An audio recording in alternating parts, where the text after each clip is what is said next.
Okay, here we are at the Walgreens.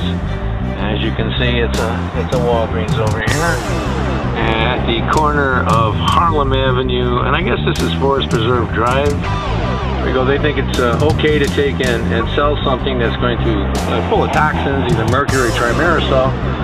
And lo and behold, you know, they've got it on the Parkway, which of course is a violation of the sign ordinance. I guess they don't know the laws though. Have a good day now.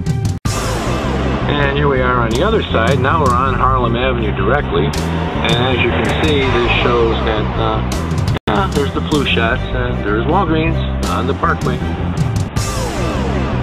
That's pretty bold of them. That's also a violation of law.